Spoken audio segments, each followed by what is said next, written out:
Durante el pasado fin de semana, más de 100 personas fueron detenidas por infringir medidas sanitarias asociadas a la cuarentena. Por ejemplo, no respetar el toque de queda o la realización de fiestas clandestinas, donde estuvieron involucrados personal de la salud, funcionarios de la policía, fiscales y hasta cantantes de hip hop. Vamos a hablar de este y de otros temas que también tienen que ver con nuestras policías, con el diputado Gonzalo Fuenzalía, integrante de la Comisión de Seguridad Ciudadana. ¿Cómo está, diputado? Muchas gracias por recibirnos. Hola, muy buenos días. Sí, pues, buenos días. Diputado, primero le quería preguntar por lo que ocurrió en este último fin de semana, donde vimos esto de las fiestas clandestinas, ¿no? Donde ya incluso se pueden reconocer ciertos personajes del quehacer nacional participando en estas fiestas, llama la atención personal de la salud, carabineros, fiscales, etcétera. Bueno, yo siempre he dicho que acá se podría decir, dos factores. Acá hay un factor de salud mental bastante profundo, que empieza a afectar la vida de las personas desde el punto de vista mental, el encierro. Y terminamos, obviamente, que con estas situaciones de fiesta o juntas que no van de acuerdo al aforo, ni tampoco a lo que se espera respecto de que las personas no se estén juntando una gran cantidad para evitar el contagio. Y obviamente uno lo espera también con mayor razón de autoridades o personas que están en cargos de decisión. El tema está en que finalmente la fiscalización y que se haga público estos temas ayuda a que la gente le empiece a tomar valor a las medidas.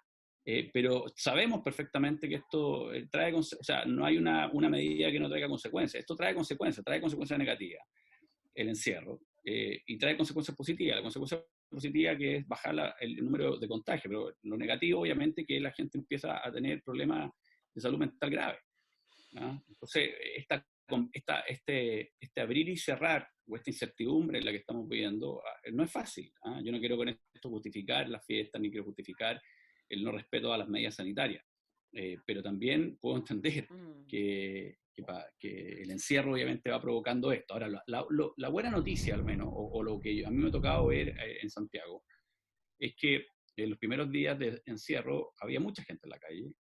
Hoy día hay controles, pero veo mucho menos gente. ¿Y eso por qué? Porque se va provocando como el efecto del restaurante lleno. Cuando uno pasa y ve al restaurante lleno y dice, oye, aquí hay que entrar porque todo el mundo es buena la comida. Y yo paso por un restaurante que está vacío y digo, aquí es mala la comida, o acá es caro, o esto tiene algún problema que nadie entra. Bueno, aquí pasa lo mismo. O sea, cuando la gente sale y se empieza a topar con controles, pues empieza a darse cuenta que no hay nadie en la calle, dice, bueno, parece que no hay que salir, y se empieza a guardar, porque es imposible fiscalizarlo a todo. Pero claramente yo creo que tenemos que, finalmente, esto es un tema de disciplina personal, de autocuidarse y cumplir las normas, porque por mucha fiscalización que haya, que no va a ser mucho más de lo que hay hoy día, finalmente, si las personas no quieren cumplirla, tienen todos los espacios para no cumplirla. Pero sí reconozco también que esto trae un efecto de efecto sobre la salud mental bastante profundo y que quizás no se habla o quizás no se dice, pero no es fácil lo que estamos viendo. Y no es fácil, diputado, para nosotros que somos adultos, no es fácil para los niños que también en esta situación, están en esta situación bien particular, que tampoco hay permisos asociados para poder llevarlo a dar una vuelta a la esquina, por último, no sé, por darle algún ejemplo. Así que nos imaginamos que el tema de la salud mental se va a convertir en una gran preocupación y en un gran tema en lo que reste de la pandemia y después de ella también. Bueno, sí, yo no soy muy auspicioso que salgamos de esto rápido. Yo por lo menos creo que hasta el mes de julio, yo creo que de acá al mes de julio podremos tener algunas ventanas. Yo creo que en mayo se pueden dar, pero yo creo que en junio y julio vamos a toparnos nuevamente con meses bastante duros. Y yo espero que después de julio el efecto del rebaño que producen las vacunas, y ojalá que una nueva cepa no ingrese con violencia en nuestro país, podamos enfrentar agosto y septiembre ya con una situación que nos presente una esperanza más de estabilidad. Yo espero eso, pero yo tengo claro que hasta julio vamos a tener una situación incierta, donde vamos a tener bajas de los contagios, pero después vamos a tener quizás en 2 semanas después un aumento de los contagios y después un reaumento. Y no decir qué está pasando. Bueno, yo creo que hasta julio no tenemos esto muy cierto y por lo cual hay que tomar conciencia de ello. Y por lo mismo, cómo lograr este equilibrio, ¿no? En mantenerse sano mentalmente, sin la posibilidad de ver a sus seres queridos, amigos, familiares, etcétera, y al mismo tiempo respetar las medidas sanitarias, de quedarse en su casa, de no ver a nadie. Quizás nos malacostumbramos a lo que ocurrió durante el verano, donde las medidas se tendieron a relajar y, claro, nos quedamos con esas costumbres de que sí nos podíamos reunir, que sí podíamos ir a la casa de un familiar. Mire, en esto no hay un catálogo con las medidas que hay que tomar, ¿cierto? Ha sido ensayo y error. Aquí yo de repente escucho a algunos parlamentarios que dicen, no, que aquí se ha hecho todo mal, bueno, y que me digan dónde está el manual, dónde está el manual de cómo seguir, qué medidas tomar. Ningún país se puede decir que lo ha hecho maravilloso. O sea, los países europeos que uno podría decir, bueno, ellos tienen más científicos, tienen más análisis, son más inteligentes que nosotros. Bueno, vemos que Francia se cerró entera ahora, han pasado mucho más tiempo que nosotros en cuarentenamiento.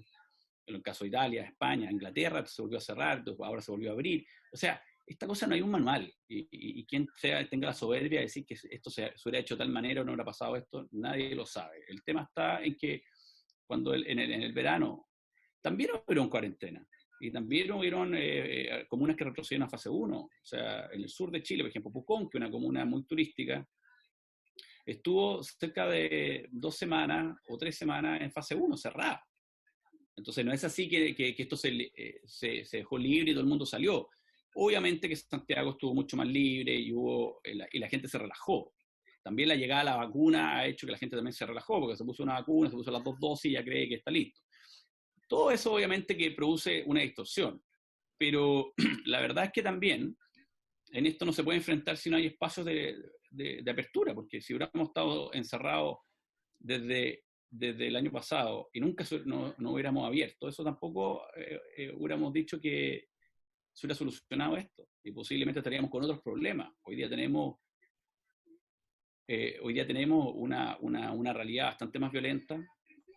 La vemos en la vía pública, vemos la cantidad de accidentes que hay hoy día, que antes no habían, riñas que antes no habían, de conductores, violencia entre las personas, porque claro, están todas afectadas por el tema de la salud mental y la incertidumbre del futuro, ¿cómo se llama?, del trabajo, del sistema económico. O sea, hay muchas cosas que se conjugan. Entonces hoy día decir, mire, aquí hay que hacer esto para que nos vaya espectacular. No, cualquier medida que yo tome va a tener efectos positivos y efectos negativos. Y los efectos positivos los vemos, pero también vemos los efectos negativos y algunos solamente se dedican a sacar en cara los efectos negativos. Para llevar esto es que ya lo como se ha llevado. O sea, van a haber tiempos que va a bajar esto y vamos a poder abrirnos más. Seguramente después vamos a tener que volver a cerrarnos, pero yo tengo fe en que finalmente todos los procesos de vacunación vayan provocando al menos un efecto de que no que la gente no se contagie, sino que la gente que se contagie no termine con respiradores o termine falleciendo, que finalmente es lo más preocupante. Sí, diputado Fuenzalía, entonces de aquí en adelante, al mes de julio, que usted da como quizás, ojalá, el plazo para que estemos un poco más relajados con el tema, mantener la cuarentena estricta, como quizás la que estamos viviendo ahora, y después, a la medida que vayan disminuyendo los casos, quizás irla relajando en cuanto a las posibilidades de que la gente haga más cosas? Yo creo que abril va a ser un mes de cuarentena. Yo creo que mayo va a haber mejores cifras y eso claramente va a permitir abrir esto bastante más de lo que está hoy día. Pero yo creo que vamos a enfrentar un invierno bastante rudo en junio y julio, que también nos va quizás vamos a tener que cerrarnos nuevamente. Pero todos, la comunidad médica y científica coincide en que el efecto rebaño de la vacuna se empieza recién a ver en julio. Entonces podemos predecir que en qué mes uno podría decir, miren, este mes debiésemos, si es que no aparecen cepas nuevas, en fin, y que trastoquen todo esto, bueno, septiembre. Y eso, de hecho, cuando nosotros estábamos viendo en la fecha para correr la elección, la única fecha que nos dieron así certera, que nos dijeron, mire, o sea, si tenemos que una fecha certera, donde sabemos que no va a haber ningún peligro en nada, o que las probabilidades nos dan que mayormente no debiésemos tener problemas, es septiembre. Entonces, más o menos, lo que yo digo no lo digo porque ayer vi la bola de cristal, sino que porque es lo que han dicho la mayoría de los científicos y los doctores que han ido estudiando este fenómeno. Y creo que el gobierno en ese sentido ha ido tomando decisiones en base a las contingencias, de acuerdo también a cuidar esas dos cosas, cuidar el tema económico, cuidar el tema de la salud mental y también cerrar cuando hay que cerrar, y como ha sido ahora, hasta con cierre de fronteras, porque bueno, se dispararon los contagios, pero no es por culpa del gobierno, es por culpa, es que este es un tema, este es un virus que no es fácil de controlar. ¿Y las ayudas usted cree que son lo suficientemente consistentes para permitir que la gente se quede en la casa? O sea, ninguna ayuda va a ser consistente. Si finalmente cuando uno dice vamos a provocar, ¿cuánto es una ayuda consistente? No existe un número. O sea, me pueden decir que 1.000.000 de pesos para cada chileno, 2 millones, 3 millones, 4 millones, 5 millones, o sea, no sabemos. O sea, ¿cuánto es lo? Bueno, lo que se puede, las ayudas que están llegando son ayudas de las que hoy día el Estado puede entregar vía transferencia. Lo que aprobamos ayer del bono de clase media y el IFE, estamos hablando de ayudas que llegan a 9.200.000 personas. O sea, ayudas concretas. Ahora uno dirá, oye, pero llegan 400.000 pesos, 300.000 pesos, 1.000.000 de pesos, ya no es tanto para mucha gente. Sí, yo sé que no es tanto, pero es que nunca va a ser tanto. Ahora, ¿cuánto de lo que nosotros como país nos podemos dar el lujo de entregar? No, es lo que hoy día el gobierno está poniendo sobre la mesa, y por eso que en el Congreso, por mucho que uno escucha discursos diciendo que es insuficiente, bueno, pero finalmente terminan aprobándolo. ¿Y por qué terminan aprobándolo? Porque todo, finalmente, en la sinceridad de las comisiones, cuando llega el Ministerio de Hacienda y dice, mire, esto es lo que hay, aprovechando excedentes de cobre, sacando plata por acá, por allá, endeudando el país, pero también uno dice, bueno, más no se puede porque también no sabemos cuánto más va a ir durando esto, y si quizás posiblemente en junio o julio hay un nuevo encierro y hay que hacer un nuevo bono, hay que hacer nueva ayuda, bueno, los recursos siempre son escasos y no son infinitos, y las necesidades pueden ser finitas. Entonces, por eso mismo yo creo que hoy día ayer se aprobó algo que creo que va a ir en ayuda directa, también el tema del IFE y todas las otras medidas que se han ido tomando que no necesitan ley, porque el gobierno lo puede hacer ya por vía de decreto, y eso obviamente ayuda en el momento que estamos viendo. El diputado Fonsalía le quería preguntar de otras cosas que tienen que ver con las policías. Esto de que en Carabineros se indaga un tráfico de influencias en una fallida licitación por 20 millones de dólares. La Fiscalía Oriente abrió una investigación por el presunto delito de tráfico de influencias de civiles contratados por Carabineros, quienes habrían integrado una comisión evaluadora de una licitación destinada a modernizar el número de emergencia 133. Eso por parte de Carabineros, y en la PDI también ahí está la investigación por un ex agente acusado de participar en muerte de un ex informante que operaba en una automotora vinculado a narcotraficantes. Eh, ¿Qué le pasa a usted con estas noticias que tienen que ver con las instituciones policiales?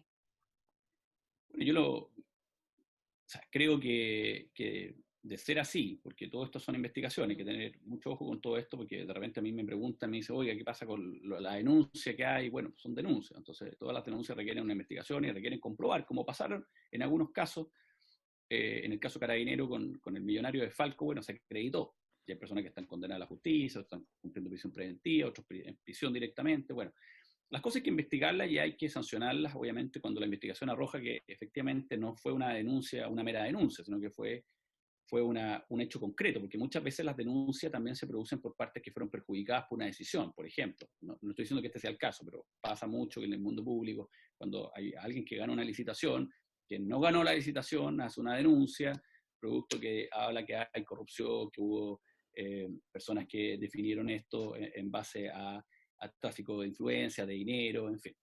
Pero es porque de alguna manera quieren que la licitación se caiga.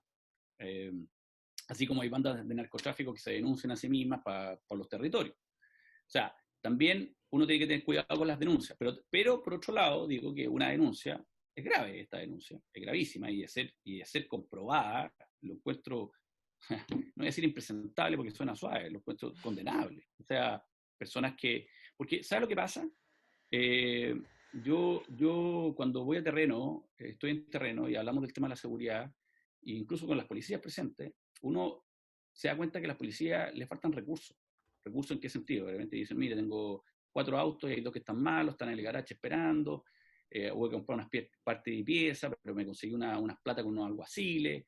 Entonces uno dice, ay, pero usted no tiene recursos, porque todos los años nosotros aprobamos miles de millones de pesos, cada vez, todos los años se aprueban más y más para Carabineros, para las policías, para la seguridad pública.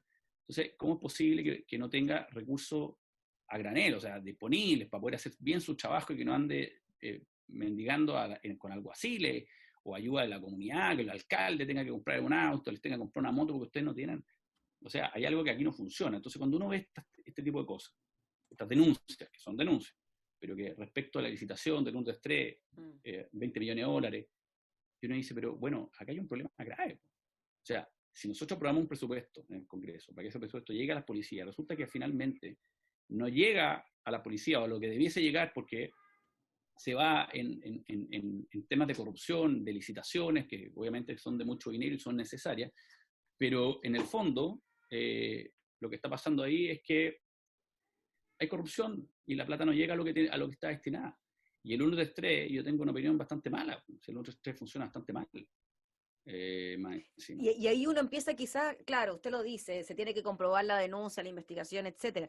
Pero claro, ahí uno quizás puede entender ciertas cosas que tienen que ver con el funcionamiento de las policías que a veces son difíciles de explicar. ¿Por qué no funciona el 1-3-3? Bueno, aquí tenemos un antecedente que da cuenta de que quizás las platas no están bien gastadas, no están bien invertidas y quizás hacia dónde se van.